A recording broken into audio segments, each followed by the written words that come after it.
또 하나님이 제가 네. 이렇게 경제적으로 약간 이렇게 불안정한 가운데 이렇게 네. 왔지만 네.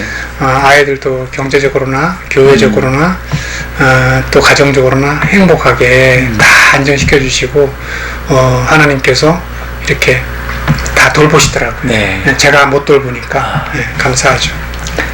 너무 감사합니다. 우리 아이들도 그렇게 자라야 될 텐데. 잘 자라겠네 지금. 그래요? 훌륭해요. 아빠 네. 중국에 왜 간 줄 알아? 그랬더니 글쎄요. 그래서 내가 하는 말이 아빠 중국에서 네. 선교하러 그 중국 감옥에서 선교하는 거야. 예. 그러니까 하나님 일꾼들은 한 번씩 다 가야 되는 거야. 그러니까 하는 말이. 그러면 선교사님도 갔어요. 그래서 그럼 나도 갔지. 예. 다 예수님도 같이 바울도 같이 다 간 거야. 그런데 그 다음부터 애들이 뭐라 하냐면 물어보면 아빠는 중국 사람들에게 복음을 전하기 위해서 감옥에 있다. 딱 그렇게 말하는 거예요. 그게 딱 입력되더라고요. 맞아요. 애들이. 그러니까 맞아요. 믿음이 있는 거예요. 맞아요. 애들이. 네. 정리가 딱 된 거예요. 네. 그때. 그죠? 네. 저희 아이들이 네. 지금 대안학교 다니잖아요. 그쵸. 네. 근데 대안학교 면접을 볼 때 거기 계신 선생님이 물어봤답니다. 너희 아빠가 선교하다가 감옥 갔다 왔는데 너희들도 정말 그렇게 어려움을 당할 수 있는데 선교할 수 있겠느냐, 선교사가 될 수 있겠느냐 이렇게 물어보니까 저희 아이들이 막 울면서 예수님이 나를 위해서 십자가에서 피 흘려 죽으셨는데 나도 그 선교의 길 가고 싶다고 그렇게 얘기했다는 거예요. 근데 제가 그 얘기를 들으면서 하나님께 너무 감사한 거예요. 그러니까 아이들 마음에 원망이 없고 그치. 하나님께서 부르셔서 사역을 감당하고 오셨구나. 그 마음들이 저에게 전해지니까 너무너무 많이 제가 감사하고 성공하신 거, 성공하신 거. 지금 그러니까. 어쨌든 중학교 2학년 15살인데 앞으로도 선교사님 자녀들처럼 그렇게 훌륭하게 잘 컸으면 좋겠고 그게 정말 좋은 동역자가 되었으면 좋겠다는 바람이 듭니다. 정말 선교사님 그동안 하나님께서 함께 하셔서 수많은 일들이 있었고 또 많은 귀한 지체들을 이렇게 양육해 오셨고 키워내셨는데 그래도 힘든 적도 있으셨죠? 힘든 거라면 몇 가지 있는 게 하나는 첫째는 우리 가족들이 북한에서 중국에 넘어왔을 때 악덕 브로커들한테 당하고 그러니까 절반은 그러니까 더 많은 비율이 악덕 브로커예요. 그렇죠. 뭐 그런 사람들이 좋은 사람들이 그러니까 우리하고 연결된 사람들은 그래도 좀 나은 사람들인데 그럼에도 불구하고 다 그럴 수는 없거든요. 그래서 넘어왔을 때 아이들을 성폭행을 하는 거예요. 성폭행을 하고 그리고 왔는데 와서 애들이 처음에는 다 체크를 해도 전화해서 얘들아 그 조심해라. 절대 말하는 대로 하지 말고 따라가지 말고 이렇게 개인적으로 만나줘 이렇게 얘기해줘도 그들은 방법을 알아. 걔들은 다른 방법을 알아요. 협박하는 거겠죠. 그렇죠. 너 말 안 들으면 너 동생한테 어떻게 할 거야. 뭐 아니면 가족들을 이 엄마한테 어떻게 할 거야. 그러니까 자기들이 스스로 말 들을 수밖에 없게. 또 그들은 그렇게 불안한 가운데 있기 때문에 브로커 말을 안 들으면 들어야만 갈 수 있다라고 생각하는 거죠. 그래서 이제 말하자면 성폭행을 하고 왔는데 보면 괜찮다는 거지. 근데 어느 순간 지나가지고 막 그렇게 입덧을 하고 그러니까 밥을 먹고 그런데 보면 그때 갑자기 머릿속이 쫙 쓰는 거예요. 임신이구나. 그러니까 북한에서는 성교육이라는 게 별로 없어요.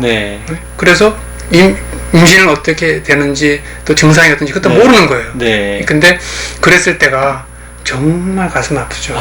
근데 그 당시에 이걸 어떻게 해야 되지?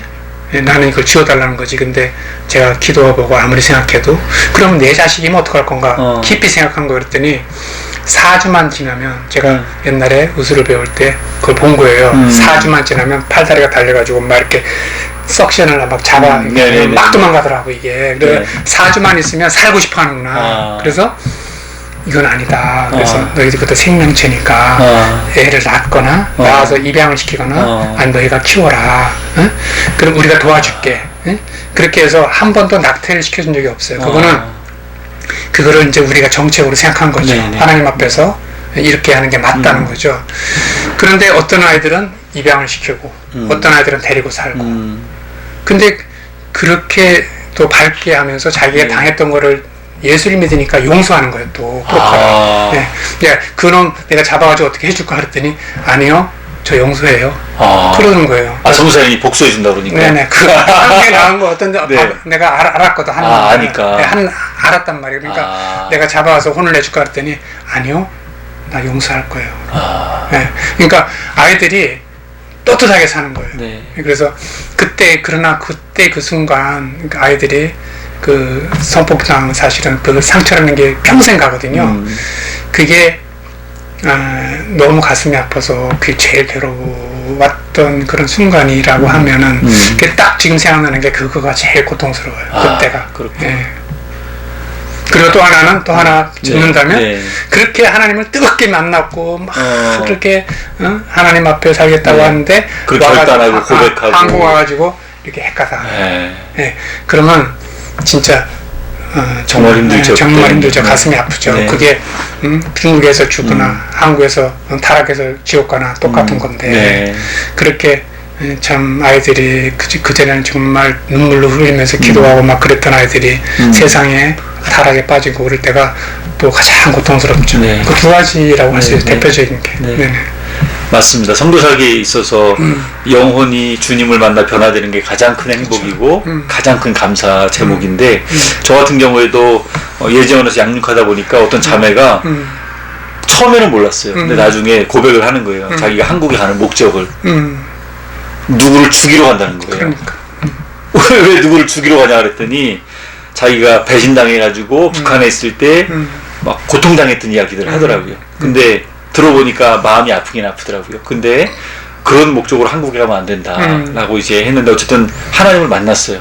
인격적으로. 그리고 나서 나중에 용서를 하더라고요. 예, 그게 저는 너무너무 감사한 일이기도 하고 정말 아까 선생님 말씀하신 것처럼 한국에 왔는데 그렇게 거기서 결단하고 정말 신앙생활 잘하고 또 하나님 앞에 저기 쓰임받겠다고 하고 왔는데 여기 와서 방황하고 또 잘못돼가지고 감옥도 가고 이런 일이 있으면 마음이 너무너무 아프고 미어지죠. 그렇죠. 네, 맞습니다. 정말 다 공감하는 부분이죠. 네, 맞습니다.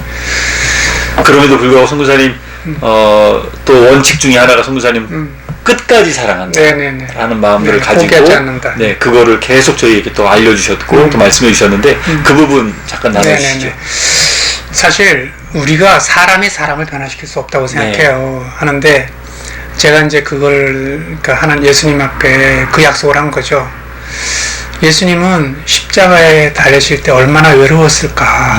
아무도 이해하지 못하고 배신하고 도망가고 또 팔아먹고 그러는데 예수님 얼마나 외로웠을까. 근데 요한은 끝까지 십자가까지 간 거예요. 그래서 그를 믿고 엄마를 맡겨준 거잖아요. 마리아를. 그 제가 그때 그 30년 전에 예수님 제자로 헌신할 때 그 고백을 한 거예요. 하나님, 예수님, 저는 예수님 버리지 않겠습니다. 요한 같은 제자가 되겠습니다. 예수님 맡겨준 마리아를 절대로 포기하지 않겠습니다. 그 약속을 한 거예요. 30년 전에. 그리고 성계제 가기 전에도 똑같은 약속을 한 거예요. 하나님이 나에게 예수님 맡겨준 마리아를 절대 포기하지 않겠습니다. 근데 제가 지금 13년을 돌이켜보니까 제가 잘하고 못하고는 주님께서 아시지만 한 사람도 아무리 말씀을 비긴 사람도 포기하지 않은 거예요. 너 안 되겠다. 너 가야 되겠다. 이렇게 쫓아보는 적이 한 번도 없는 거예요. 지날 때까지. 근데 어느 순간에 하나님이 일하시더라고요. 어느 순간에. 그래서 제 이제 모토는 뭐냐면 그래도 참고 그래도 기다리고 그래도 사랑하자. 이게 제 사역의 모토라고 할까? 그래서 카톡 아이디에 이렇게 써 있어요. 그래도 참고 그래도 기다리고 그래도 사랑하자. 네, 맞습니다. 네네. 근데 그게 그러면 하나님이 일하신다는 거지. 아멘. 사람은 못할지라도 어느 순간에 하나님이 돌이키신다 이렇게 생각하는 것이죠. 혹시 사람들도 뒤로 갈 수 있으니까 한 번 더 말씀해 주시죠. 그래도 참고 그래도 기다리고 그래도 사랑하자. 그래도 사랑하자. 네네. 그게 우리가 사역이다라고 생각하면 힘든 거예요. 근데 우리가 정말 사역할 때 첫째는 그들이 가족 사랑을 못 받은 거예요. 북한에서. 그리고 하나님의 사랑은 더군다나 못 받은 거죠. 그러니 그들이 맛보지 않은, 경험하지 못한 가족 사랑. 또 가족 사랑을 받았다고 할지라도 이 땅엔 가족이 없는 거예요. 외로운 거예요. 만날 수도 없는 거예요. 그러니까 가족 사랑. 둘째는 한 번도 경험하지 못한 무조건적인 하나님의 사랑. 그 사랑으로 그들을 대하면서 참아주고 인내하고 기다리고 사랑하면 하나님이 일하시더라는 거죠. 아멘. 그래서 우리가 북한 사역할 때 그거를 사역이라고 생각하면 다 고달퍼요. 그다 다 하다가 다 포기해요. 근데 그렇죠. 하나님의 사랑으로 가족 사랑으로 다가가면 끝까지 갈 수 있다는 거죠. 너무 그래서 중요한 말씀이시네요. 그래서 우리가 함께 이 땅에서 하나님 앞에 미리 온 통일을 살아가면 살아가는 것이 다가올 통일을 준비하는 거다. 저는 이렇게 생각해요. 그래서 같이 이 땅에서 미리 온 통일을 살아가자는 것이죠. 네. 아멘. 네. 통일이 멀리 있는 건 아니네요. 그렇죠. 그렇죠? 네. 이미 다가온 있고. 거예요. 네, 네, 맞습니다. 미리 온 거죠. 네. 감사하죠. 네, 너무 좋은 말씀들 많이 해주셨는데요. 특별히 성모사님도 너무너무 정말 헌신하면서 달려오셨는데 사모님 또한 정말 주님 앞에 헌신하면서 달려오셨는데 두 분이 이렇게 늘 함께 하시는 모습 보면 너무 감사하고 또 자매들이 많잖아요. 그래서 사모님도 고충이 많으셨을 것 같은데 사모님은 어떻게 만나셨는지 그래요? 궁금합니다. 이게 제가 기독지혜사라는 군대 제대하고 기독지혜사라는 네, 있죠. 출판사 기독지혜사. 요 책 나오는데 여기. 예, 맞아요. 여기에서 출석들 많이 했죠. 그래서 이 책을 제가 처음에 초창기에 책임 편집한 거예요. 그러세요? 바로 이 책. 설교 자료진데. 그때 갔는데 거기에 이제 있는 거예요. 한 6개월보다 저보다 먼저 들어온 거예요. 같은 회사에. 네. 그래서 거기서 아내가 반지를 잊어버려서 그 반지를 제가 찾아줬어요. 그래서 같이 식사를 하게 되고, 그래서 같이 밥 먹고 교제한 지가 한 100일 만에 결혼을 했어요. 100일 만에? 빨리 하셨네요. 네네. 근데 저희 집은 아버지가 빚을 져가지고, 빚을 상속으로 한 거예요. 빚을? 저한테 빚을 상속을 했어요. 그리고 동생 셋이 있는데 둘은 대학을 다녀야 되는 거예요. 그러니 어깨가 무거워. 거지 같은 중에 산 거지고. 근데 사실은 결혼을 하면 안 되는 거예요. 지금 현실적으로 제가 돌이켜 보면. 근데 제가 아내한테 테스트를 한 거예요. 테스트를. 이게 과연 아내가 과연 우리 집에 살 수 있을까? 내가 빚이 또 있고 사실은 여러 가지로 부족한데 그 중에 하나는 내가 전과자다는 거. 전과자예요, 또 게다가. 아니, 전과자는 아닌데. 거짓말로. 네, 거짓말로. 시험해 보신 거구나. 네, 시험을 해봤죠. 세 가지 안 좋은 조건을 얘기한 거예요. 세 가지. 테스트. 근데 아내가 한 달 동안 그 한 달 동안 한 번도 왜 전과자가 됐냐 안 물어보는 거예요. 보통은 물어볼 거 아니에요. 사람 궁금할 거 아니에요. 나부터도 전과자가 되면 데모라다 그랬느냐, 정형과니까 제가 데모라다 그랬느냐, 무슨 사고를 쳤느냐 이렇게 하는데 안 물어보니까 그 제가 좀 이상한 거예요, 사실은. 근데 그 사람 스타일이 그 사람이 모양이나 환경이나 뭘 배웠던가 나이나 이런 걸 안 물어요. 원래 그때부터 지금까지. 환경을 그 사람의 외모를 소중하게 생각하지 않아요. 그러니까 어릴 때부터 신앙생활을 해서 그 사람이 중요하지 않게 생각해요. 그리고 그래서 거지면 어떠냐. 내가 하나님 앞에 나는 믿음 좋은 사람이면 거지라도 된다고 기도했다는 거예요. 그래요? 네. 세상에. 그래서 거지 같은 나랑 결혼. 이게 진짜 훌륭하시다. 그러니까 여튼 그 믿음이 있는 남자를 만나기 어렵더래요. 요새도 어렵지만 그때도 어렵다. 그러니까 이것저것 조건을 하고 또 믿음도 있으면 좋겠지만 그게 안 되니까 차라리 그런 믿음 있는 사람이면 아무나 됩니다. 이렇게 생각했다는 빚이 있어도 전과자여도. 그래서 그것까지는 안 했겠지만 그래도 뭐 굶어 죽이진 않겠지 이렇게 생각한 거죠. 그렇구나. 그렇게 해서 아내랑 결혼하게 된 거죠. 너무. 근데 그거를 그렇게 생각하니까 그게 감당이 되더라고요. 믿음. 그러니까 테스트를 제가 잘한 거죠. 문제를 잘 냈어요. 그래서 그 둘 대학을 시키고, 근데 동생들을 둘 다. 그리고 그 중에 하나는 심신대 조직진학 교수가 됐잖아요. 그래서 박사가 되고 그래서 하나님께서 그걸 감당하게 해주신 거지. 장남으로서 동생들을 양육하고 가정을 책임지고. 빚도 다 갚으시고요. 그렇죠. 빚도 물론 갚았죠. 갚고 그리고 이제 그리고 이제 호주로 이민 가서 또 정착을 하게 하시고 그렇게 어려움을 겪다 보니까 빚에 쪼달리고 제가 일수까지 찍어봤단 말이에요. 세상에. 근데 그러니까 빚에 쪼달리니까 없는 사람을 이해하는 거예요. 그러니까 지금도 빚지면 빚이 크게 안 보인단 말이에요. 그 빚을 감당하면 된다, 갚으면 된다. 그러나 그리고 이제 빚진 사람들을 제가 호주에서 많이 도왔어요. 한국에서 빚지고 도망온 사람들을. 또 경험하셨으니까 그렇죠. 또 그 마음을 아시니까. 그러니까 그거를 하나님께서 지난 모든 삶을 다 사용하시더라고요. 그러셨군요. 하나도 버릴 게 없는 것 같아요. 보면. 정말 너무 감사합니다. 얘기를 많이 했네요. 하다 보니까. 또 궁금한 게 있는데 그러면 송사님은 그렇게 믿음이 좋으셔가지고 사모님이 이렇게 결국에는 믿음이 좋지는 않았어요. 근데 좋지 않았어요. 근데 어떻게 해서 예수님을 믿게 되셨는지 제가 22살 그때 이제 22살 한두 살에 그때 구룡포로 신체 검사를 받으러 갔어요. 제가 구룡포에 포항이에요. 포항. 예, 근데 오는데 그 앞에 앉았는데 내가 팬티만 입고 신체 검사를 하는데 그 앞에 앉은 서 있는 애가 네. 서울침례교회 실습전도사였어요. 신학교 4학년. 그래서 걔가 돌아가지고 야 뭐 넌 어쩌고 저쩌고 나는 서울 올라간다. 그래서 네. 같이 가자. 그래서 기차칸에서 걔랑 같이 앉아가지고 네. 걔가 전도를 하는데 네. 걔 삶을 가만 보니까 나보다 나은 거예요. 그러니까 전도는 나보다 낫다라는 감정을 줘야만이 전도가 되는 건 아니에요. 처음 느낀 거예요. 그래서 내가 그랬어요. 걔한테 야 나를 하나님께 인도해달라. 내가 하나님 믿겠다. 네. 그렇게 한 그전에는 전혀 몰랐죠. 몰랐고요. 네. 그래서 그때 이제 예수를 믿게 된 거죠. 22살 그때. 와. 네. 신체 검사 갔다가 아는 친구도 아니고 처음 만난 친구인데. 이야. 네. 그래서 그때부터 서울침례 다니면서 이제 같은 교회를 다니셨어요? 네, 걔가 그게 실습 전도사였고 그리고 저는 이제 청년으로서 이제 거기 다니게 된 거죠. 네. 그러셨구나. 감사하죠. 네, 너무너무 감사하네요. 네. 그럼 그분은 지금 목사님 되셨나요? 걔는 목사가 됐다가 네. 지금은 어디로 가는지 잘 모르겠어요. 지금은 못 만나. 그러시구나. 너무 감사하네요. 네네. 네. 이제 거의 마무리를 해야 될 것 같은데요. 형사님, 정말 존경하는 성경에 많은 인물들이 있지만 그 중에서 대표적으로 첫째는 아까 말한 대로 요한이 예수님의 신뢰를 받았기 때문에 마리아를 맡겨줬다라고 생각해요. 그리고 자기가 스스로 말하잖아요. 나는 사랑받는 제자다. 응? 근데 저도 예수님의 특별한 사랑을 받는다고 생각하고 또 특별히 사랑한다고 생각해요. 그래서 요한처럼 그렇게 끝까지 가고 싶고 예수님을 따르고 싶고요. 둘째는 바울이죠. 우리 선교사의 스승이신 바울. 근데 바울인데 그러니까 제가 사도행전을 그러니까 복음서를 너무 많이 봤어요, 사실은. 그리고 깊이 적용하고 그 말씀을 보고 이제 거기에 답을 찾는 거예요. 네? 거기에. 그러니까 예를 들어 감옥에 가면 그걸 당연하게 여기고 사역자들은 또 순교 당해도 당연하게 여기고 그것이 그러면 뭘 어떻게 대처하냐? 기도해야 된다, 하나님 앞에. 그게 성경에서 다 배운 거죠. 근데 그렇게 하면 하나님이 끝까지 사용해 주신다는 거죠. 그래서 여하튼 두 사람을 찝는다면 요한, 하나는 바울.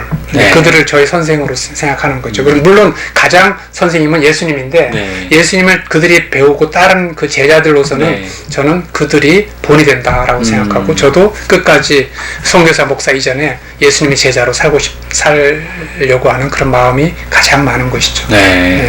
감사합니다. 선생님 기도 제목 있으시면 좀 나눠주세요. 기도 제목이라고 하면 일단은 우리 아내가 몸이 약해요. 그래서 원래 약하기도 한데 제가 고생을 시켜서 그러는지 여하튼 좀 보글보글해요. 그래서 오늘도 기운이 좀 없더라고요. 기운이 없는데 여하튼 좀 건강해서 주님 올 때까지 주님 만날 때까지 건강하게 하나님이 주신 영혼들을 잘 돌볼 수 있기를 바라고요. 그게 이제 1번 같고 또 하나는 제가 이제 벽제에서 예지원을 지금 이렇게 개설을 해서 이제 몇 달이 지났잖아요. 근데 거기에서 사람의 수가 중요한 게 아니라, 그야말로 또 성령 충만한 예수제자가 거기서 배출이 돼서 그 북한 땅 회복시키고, 열방을 회복시키고, 또 한국 땅에 좋은 선한 영향을 끼치는 그러한 자들이 거기서 배출됐으면 좋겠다. 예지원을 통하여. 그것이 또 기도 제목이고, 그래서 저는 하여튼 제가 잘한 건 없지만 같이 예수님을 쫓아서 가는 제자의 한 사람으로서 함께 그 길을 가는 사람들이 많았으면 좋겠다. 우리 북향민도 마찬가지, 한국 출신도 마찬가지. 그렇게 같이 예수님 제자로 갔으면 좋겠다. 그것이 저의 기도 제목이죠. 감사합니다. 오늘 정말 13년 동안 북에서 오신 분들을 함께 공동체를 위해 이루어서 예재원 사역으로 함께 감당해 오신 우리 귀한 선교사님 이야기를 들었는데요. 우리가 정말 본받고 또 명심해야 될 내용들이 많이 있는 것 같습니다. 이 영상을 보시는 우리 특별히 북한 선교에 힘쓰시는 모든 분들 정말 주님 앞에 우리 함께 협력해서 연합해서 귀한 사역 감당해 나갔으면 좋겠고요. 특별히 사역이 아니라 사랑이다. 정말 귀한 책 이번에 개정 증보판으로 나왔는데 많은 분들 보시고 또 감동받고 도전 받으셨으면 좋겠습니다. 선생님 오늘 너무 수고 많으셨고 감사합니다. 감사합니다. 감사합니다. 여러분 안녕히 계세요. 감사합니다. 다음에 뵙겠습니다. 안녕히 계세요. 우리 사랑합니다. 사랑합니다. 네, 네, 사랑합니다. 네, 사랑합니다. 감사합니다.